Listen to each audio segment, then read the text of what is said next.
From the Pyle Media Venture Studios in Noblesville, Indiana, this is the Jacob Pyle Show with tonight's guest, author Laurie Kaye, and the host of our show, Jacob Pyle. Thank you, Zach. Good evening and welcome to the Jacob Pyle Show. My name is Jacob Pyle and I'm glad to have you with us. For the next 30 minutes, unscripted conversations, but with a difference. No shouting, no cussing. All topics that we are discussing on the show have been approved by me before the show taping. Tonight's show is going to be devoted to all of you Beatles fans out there. For the sake of the viewers who are too young to know who the Beatles are, it was a band that these four guys from Britain put together. But what was so groundbreaking about them was that they were, if I remember correctly, the first ever British group to be introduced to American television, thanks to a great man by the name of Ed Sullivan. Let me real quickly introduce you to the members. Of course, you have Paul McCartney and Ringo Starr, who are both still living. Over here you have a man named George Harrison, who passed away in 1997. Now I want you to pay attention to this last member, as he will be our primary focus of tonight's episode. This is John Lennon. On December 8th, 1980, John Lennon passed away because he was murdered and assassinated. The lady that I'm about to introduce to all of you was partially responsible for conducting Lennon's final interview.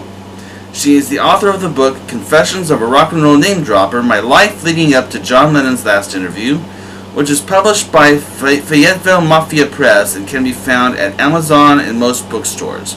Joining us via Zoom to talk about this book for us is the author of the book, our guest, Laurie Kaye. Laurie, welcome. Thank you. Nice to meet you. Nice meeting you. Go ahead and tell us about yourself.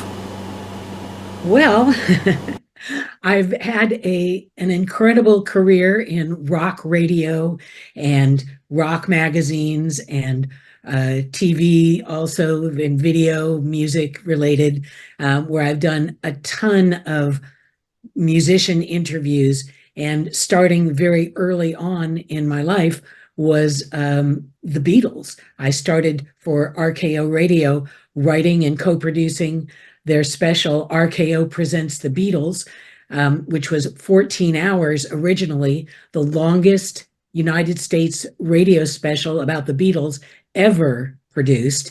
And then we expanded it to 17 hours and got to change the name to the Beatles from Liverpool to Legend, which I'd come up with earlier, and I was much happier to hear. So that was great. And then from then on, I got to do everything from interview George Harrison on my own solo interview, and then go with my RKO team of Dave Sholin, the music director of KFRC and RKO Radio, and our engineer producer Ron Hummel, to London to interview Paul McCartney. And then a year and a half later, we got to go to the Dakota in New York to interview John Lennon and Yoko Ono regarding the release of Double Fantasy, John's first album, music actually, in 5 years. And it was going to be the greatest day of my life. And unfortunately, it turned out also to be the worst day of my life once he was killed, shot and killed, between 4 and 5 hours after the end of our interview. Now, what gave you the inspiration to write this book and to tell the story about John Lennon? Well, it's the number one episode of my life, of course. And also during the interview, John was so excited because I had brought with me a copy of Yoko Ono's book, Grapefruit, which I had, my original copy. And they were so excited, both of them, because they hadn't seen a copy in years and years. And Yoko said, "Oh, I can't wait to autograph it for you." And John said, "Oh, please, can I autograph it for you too? Because it says right here, introduction by John Lennon." And I said, "Of course, I'd love to have you autograph it."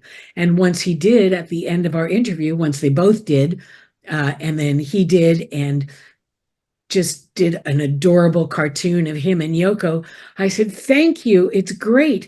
And he said, "Oh, well, I love it when authors that I know autograph their books for me too. And I said, wow, that's incredible, because I'm going to write a book eventually, and I will be happy to autograph it and send it to you. And he said, wow, great. So that, of course, encouraged me right off the bat to write my book. And even though it took me over 4 decades to do it because of all the tragedy and guilt that I felt following that interview, it just enabled me to write my book after all these years. Now, I told you before we taped our interview that I had a chance to look over your book, and I found this very interesting. And I want to take you back to the beginning, if I may. Your first ever radio job was as a newsroom intern at a radio station, KFRC, the Big 610 in Los Angeles, for those who aren't familiar with it. What was that experience like for you? KFRC is San Francisco. San Francisco, I'm sorry. Yeah, that's okay. KHJ was the sister station in LA that I'd grown up listening to. And when I was a journalism student at UC Berkeley, I got an internship at KFRC. I was the very first intern that they'd ever had in the newsroom, and I was so well accepted, and my writing and my interviewing was so well liked, even during the just few months of my internship, that I was offered a job as the news editor. So I dropped out of school, and I immediately went to work at what was basically the #1 top 40 station in the country, according to Billboard. And so that was very exciting. And right off the bat, I got the opportunity, as I mentioned before, to write and co-produce RKO Presents The Beatles, which became The Beatles from Liverpool to Legend. And that was very exciting. And even though it doesn't play anymore, and it was originally released as a reel-to-reel, a series of 14 reel-to-reel. This is hour 12, and I still keep the boxes because I love the Beatles photos and what they mean to me and how wonderful it was to work on. So that was my major start of my career. And I was a newscaster eventually at a station in Omaha, Nebraska, WOW, which was a major 50,000 watt station, the one that Johnny Carson started at, actually. And then I was at Seattle, King AM, another big station, for a couple years. And then I came back to KFRC in San Francisco to go on the air as a newscaster and go off to London with my RKO team to interview Paul McCartney, and then eventually to New York to do the interview with John Lennon. All right. Now, we got about a minute and 20 seconds left. So real quickly, go ahead and tell the folks how they can purchase this book. Well, people can go to Amazon and look it up. Confessions of a Rock and Roll Name Dropper, my life leading up to John Lennon's last interview. Or they can go to just about every bookstore website in the country and buy it online there, or go to most bookstores that seem to have it in stock, including Barnes and Noble and a number of others. And you can go to my website, confessionsofarockandrollnamedropper.com, and find my publisher's website as well, and you can buy it from their website also. All right. We have to pause for this break. When we come back, I will have part 2 of my conversation with Laurie Kaye. We're going to talk more about the Beatle. I want to talk to you about getting a chance to work more with working with John Lennon and working with the Beatles. It's going to be a fun conversation, I think. So stay with us, folks. We'll be right back.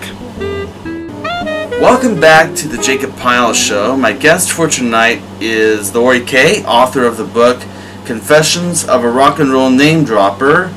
My Life Leading Up to John Lennon's Last Interview, which is published by Fayetteville Mafia Press and can be found at Amazon and most bookstores. Now, were you always a big Beatles, John Lennon fan ever since they've been around? I was a huge Beatles fan. And actually, I was a huge rock and roll music fan since I'd been a toddler, because as I mentioned in my book, I was raised in a very dysfunctional family, and much like John Lennon, actually. And what I wanted to do to distract myself from the problems I was having, even as a really little kid, was listen to music. So I was able to get a transistor radio with earphones, earplugs, and listen to it all night. So even before the Beatles, I was listening to everybody from Elvis Presley to Little Richard, and then the Beach Boys, and then the Beatles hit the radio. And it was so exciting to hear their music. And like you mentioned before, when they finally came on the Ed Sullivan Show, I got to really see them other than just in pictures on album covers. So it was thrilling. Now, what led you to conducting what you did not know? I think you might have touched up on this earlier in the interview here, but what led you to conducting what you didn't know at the time was John Lennon's final interview? Of course not. I was very excited to conduct the interview.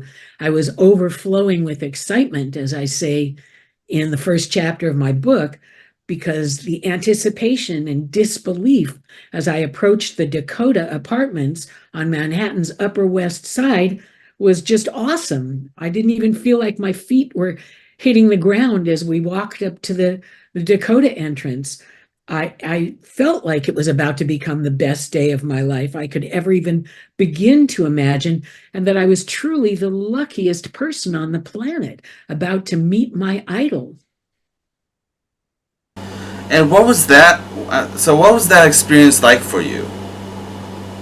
It was awesome. It was like making two friends right off the bat that I thought would be my friends for life.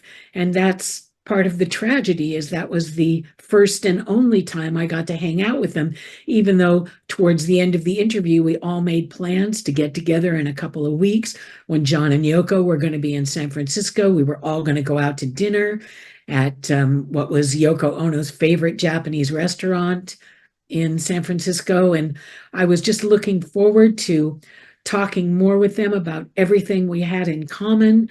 And it just hurt me so badly, of course, that I never got to do that.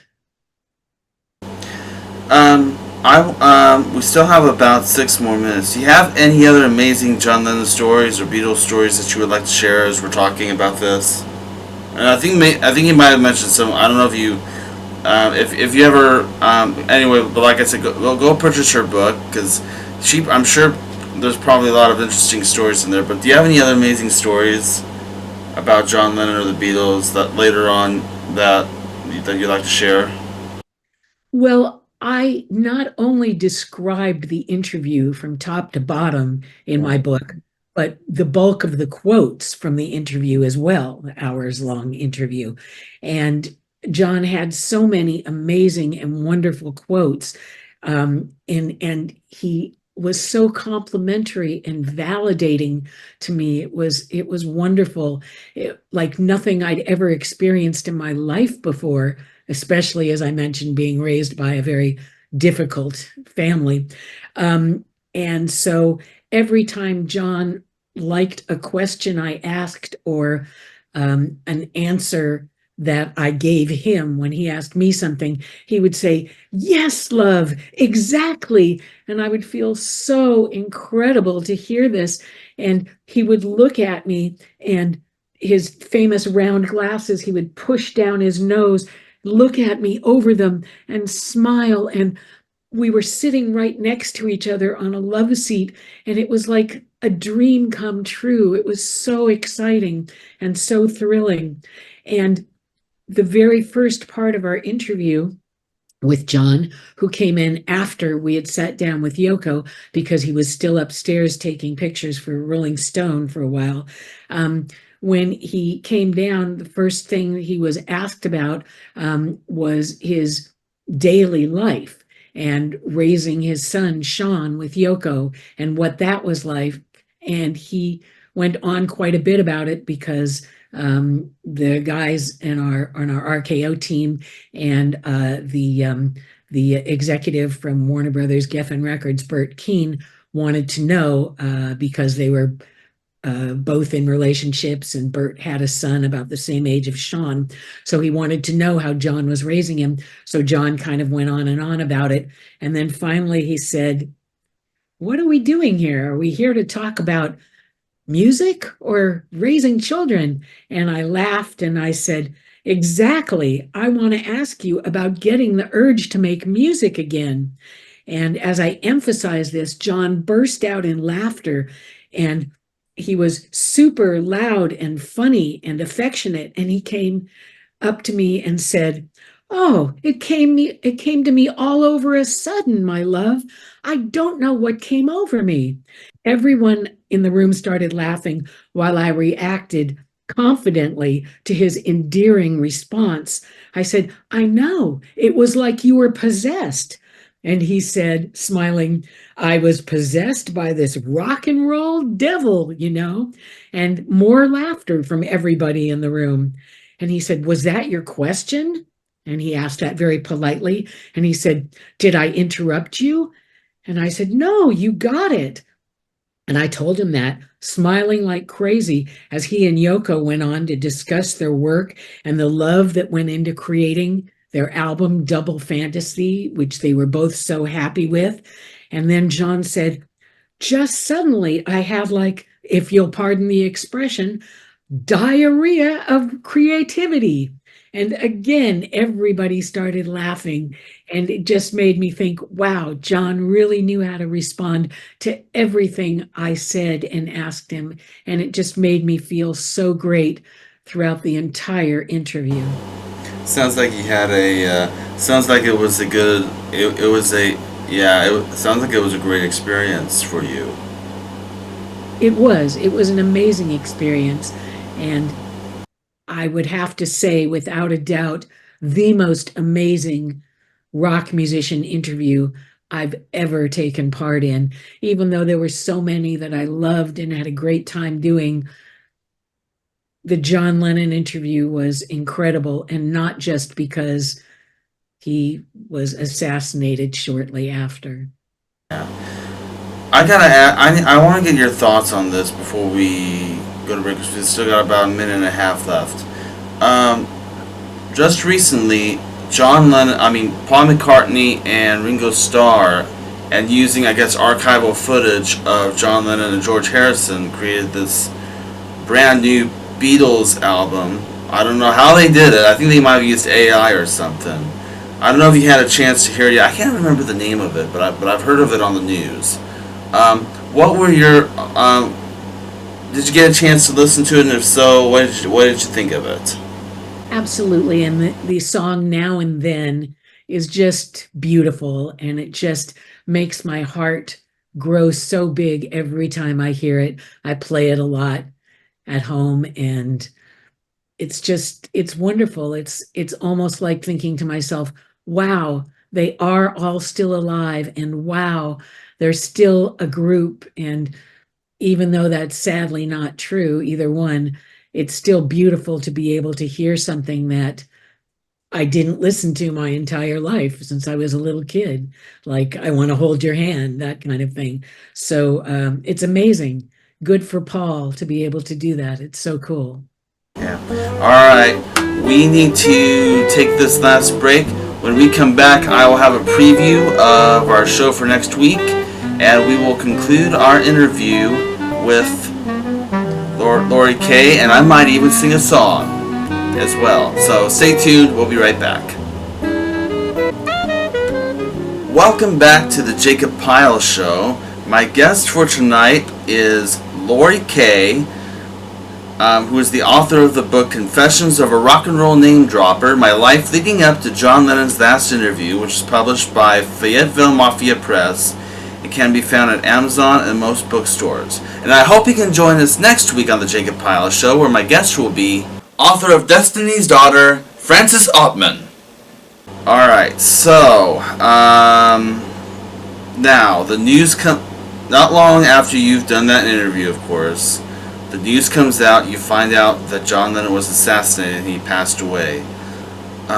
What was your initial reaction to it when you first heard the story? Well, I should say that the guys who were with me, the RKO team members and the executive from Warner Geffen, all went back to the West Coast. They had caught their flight already. I was the only one staying in New York that night because I was going to be having dinner with an old friend of mine. And as I left the Dakota, saying goodbye to them, they all got in our limousine because the guys were dropping John and Yoko off at the recording studio where they had a session coming up. I said goodbye, I hugged them all, I waved, and I started to walk up to my friend's office. And before I even got a couple of feet away, I was approached by a really obnoxious, creepy guy who kept saying, "Did you talk to him? What'd you talk about? Did you get his autograph? What's that?" And he wouldn't shut up and wouldn't leave me alone. And he kept following me. And I wanted to turn around and smack him, but I didn't. I just kept going, and finally I had to turn around and give him a really dirty look and run away practically, and he finally stopped following me. So I got up to my friend's place and immediately told him about the great interview that I had, and we ended up going out to dinner. And when we got back to my friend's apartment, he said before he opened the door, "When I open the door, the radio is going to be on because I leave the radio on in case anybody tries to break in, then they'll think I'm home and they'll go away." So he opened the door, and all of a sudden, as he opened it, a reporter came on saying, "John Lennon has been shot. He's at the Roosevelt Hospital." And I gasped. I was horrified. And I immediately ran out into the street and caught a cab and went to the hospital.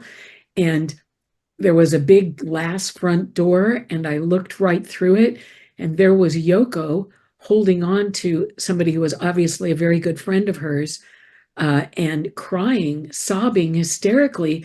And as much as I wanted to walk in and give her a hug and say, "Oh, Yoko, I'm so sorry," I realized just looking at her, it wasn't that John had just been shot. He'd been fatally shot. And even though that hadn't been announced, I just had that feeling in my heart that that's what happened. So I immediately went to the payphone outside and called the RKO New York headquarters, and spoke to my old newscaster boss, who was now the big executive there, and told her. And she said, "Oh my God, come here and, plan on spending the night here and working." And I did. I did interviews all night. And sure enough, in just a few hours, the newscast came on saying John had been shot and killed, not just shot. And I felt horrible being right about that. And also, watching the newscast, they were saying that the killer had already confessed, and they showed the killer, and that was that same creepy guy who'd followed me out of the Dakota. And I immediately started feeling the guilt that I've felt for well over 40 years now, because what if I had said to him, "Get lost, go away," and then gone to the security department at the Dakota and said, "You've got to get rid of this guy. He's bugging people. He shouldn't be here." Maybe they would have been able to get rid of him, and therefore John wouldn't have been shot. Or maybe they would have called the police, who would have been able to get rid of him. Or maybe they would have looked at him closely enough and seen that he had a gun that he was carrying in the pocket of his coat, which I didn't. So that's the reason of all the guilt that I felt over all these years. Part of the reason, I should say. So it was tragic. And then that morning, after staying up all night and working at the RKO network office, I went on the Today Show, which was really awful, and answered all their questions. And I hadn't slept, and I just felt so tragic, and I just wanted to leave. And so I immediately flew back to the West Coast and had to start writing the special with the John Lennon interview that was originally supposed to be a special aired on Valentine's Day of the next year. But of course, now that John had been killed, I had to write the special because it was going to air 6 days after the interview took place on that Sunday afterwards. And it was the hardest special I've ever written in my life because I had to listen to the whole interview while sitting at the hotel that I was staying at. And it was awful because it made me cry, because as much as I wanted to remember how wonderful the interview was, it hurt more knowing that John was dead.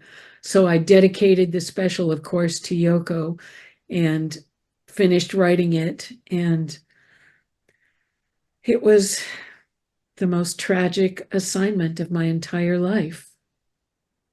All right, we have about a few minutes left. I want to sing a song that kind of pertains to this. I don't know if you've heard the story or not, but I'll kind of introduce the story to you. Not long after John Lennon's passing, Paul McCartney and his wife Linda invited rock and roll legend Carl Perkins to the studio to help record a couple of songs for Paul McCartney's new album. Before Carl left, he wrote the song as a gift to both Paul and Linda for having him over. After he finished singing the song, Paul left the room in tears. Linda gave him a hug. Turned out the song helped Paul McCartney grieve over John Lennon's passing. It was like a message for him, so to speak. And I'm going to sing it for you right now. The song is called My Old Friend, and I hope you enjoy it.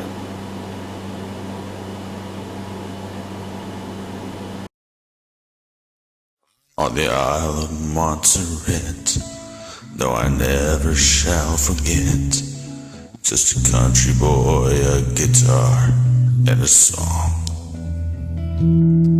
You invited me in, and you've treated me like kin, and you've given me a reason to go on. My old friend, thanks for inviting me in. My old friend, may this goodbye never mean the end. And if we never meet again this side of life, in a little while over yonder, where it's peace and quiet, my old friend, won't you think about me every now and then?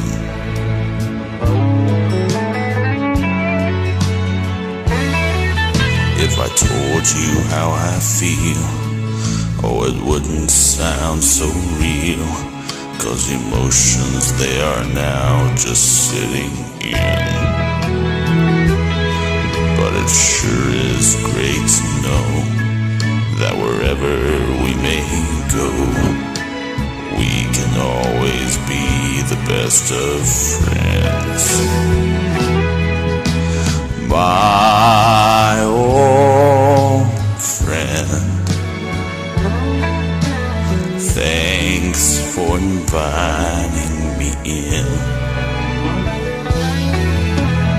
My old friend, may this goodbye never mean the end. And if we never meet again this side of life, in a little while over yonder, where it's peace and quiet, my old friend, won't you think about me every now and then.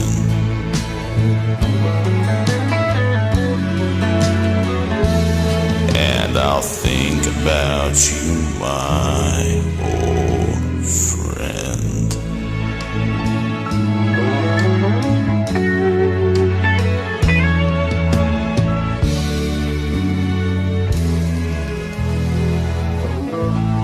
Alright, we gotta go because we're out of time. Thank you so much for joining us. And to all of you out there, again, Confessions of a Rock and Roll Name Dropper.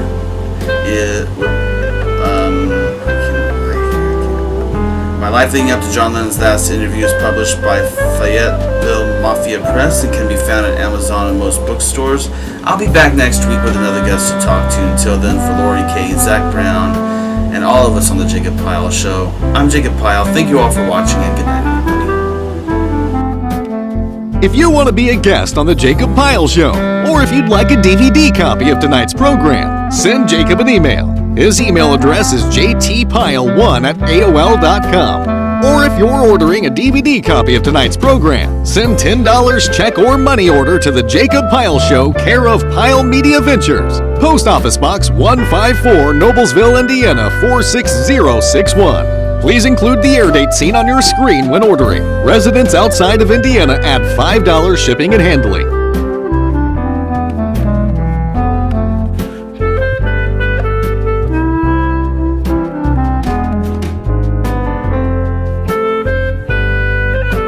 This is Zach Brown speaking for the Jacob Pyle Show, a Pyle Media Ventures presentation.